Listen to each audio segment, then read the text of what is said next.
What's the name of that island? P-H-U... Phuket? It's good for scuba diving. They have many tropical fish. Yeah.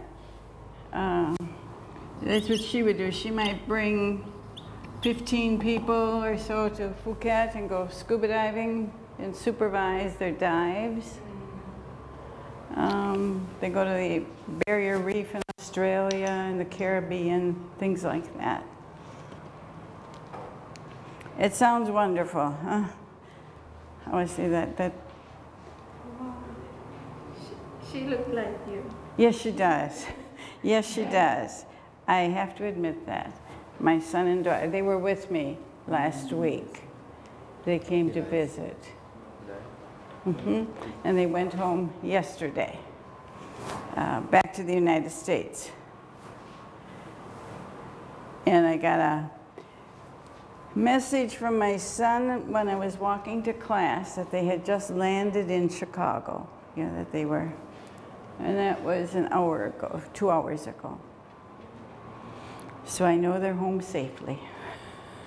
All right, enough of me. Let's look at page 12. Ooh, I gotta clean up the book. Page 12, and we're going to talk about the many intelligences that there are.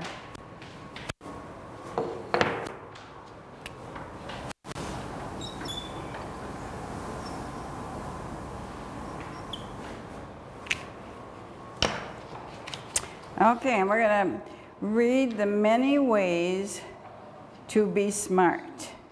Okay? And I think we'll take it one sentence at a time and we'll just go around the room. You want to start with the first sentence? Josh is a star on the school baseball team. Okay? Because These Jesus confers on all his match tests. Next one. His brother Frank can't catch, throw, or hit a basketball. Okay, hit a baseball. But he easily gets A's in math. Okay. Chop. Which boy do you think is more intelligent? Okay. Howard Gardner, a Professor. professor of education at Harvard Harvard University. would say that Josh and Frank are both smart but in different ways. Okay. Next. His stories of mathematics, intelligence, Identifies as different intelligences. and the way people understand, experience, and learn about the world around them. Okay, let's read that sentence again. You want to give it a try on me? His theory? His theory of Multiple. multiple intelligence identify eight different intelligence to explain the way people understand, Experience? and learn about the world around them. Okay, that's a challenging sentence because it has lots of probably new words in it. So let's all read that sentence together. His theory of multiple intelligences identifies 8 different intelligences to explain the way people understand, experience, and learn about the world around them. Okay, did you understand what you read? Hopefully. What he's saying is that he believes that there's more than one intelligence, one kind. There are many kinds of intelligence. And he's saying that there are 8 of them. And this is, people learn in different ways, and they are smart in different ways.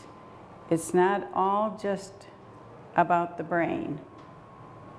Okay, that's what he's telling you here. So now we're going to look at the 8 that he identified. And Would it be S and FS? F's, oh, of course. No, see, I made another assumption.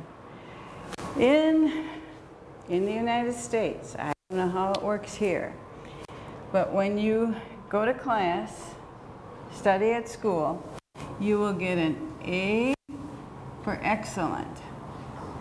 Yes. B. B is very good. C But- is good. Good or satisfactory is a word you'll often hear us say. Satisfactory. Means it's okay and satisfactory. What also we also frequently tell students, it is the average. It's an average. It's okay. It's not super, it's not bad. It's average. It's satisfactory. D, okay, is needs improvement.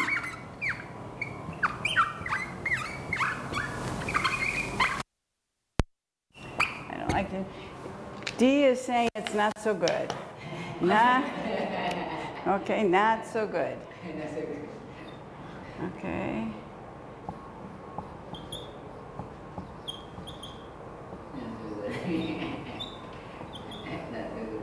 And an F, yeah, well, it's more than needs improvement. We just say you fail. Okay. All right. Does that answer your question? Yes. Okay. And this is true. We always say C is not a bad grade. It is not a bad grade. It's satisfactory. Because students always want an excellent. And they all think they should get straight A's. No. C is okay. You got to work harder, but you know, you're okay yet. It's when you get D's and F's, you know you're in trouble. And maybe you're in the wrong place if all of your grades are at that level. Because most of the time, you know, when you're in elementary school, it's okay, but at the university, many times, if you get a D or an F in the course, it doesn't count towards graduation. And it just makes your GPA, which is your average grade, it makes it go down. Okay. Many times you have to repeat courses if you get a D or an F at the university level, because they just don't count them. It affects your average, and it just goes down, and it's hard to get it up again. So that's what they're saying here. Josh is a star on the school baseball team, and he gets D's and F's on all his math tests. So he's not doing well. Okay. We left off with you, right? You want to start with this first one here, verbal linguistic. Verbal linguistic.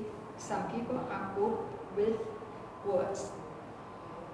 They prefer to learn by reading, listening, and speaking. Right. Some people really like to read a lot of books, think a lot. They might write philosophical papers. Things of that nature. You know, it's mostly mind work, and that's okay. Or linguistic. What does linguistic mean?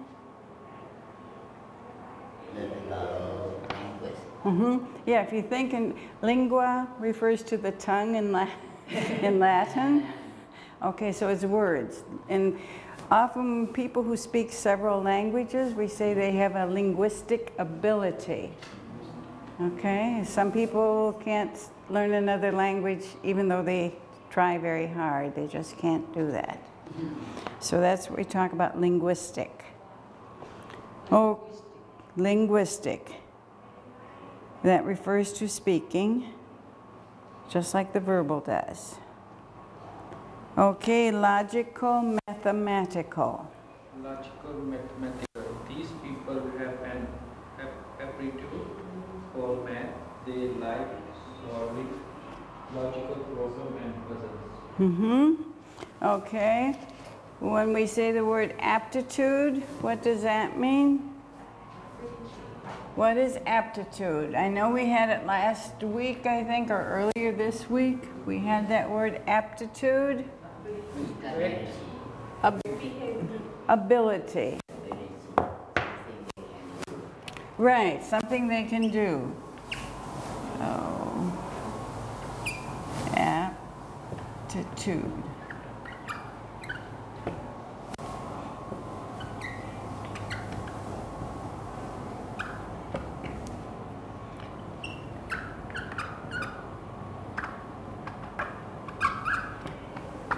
Okay, they can do.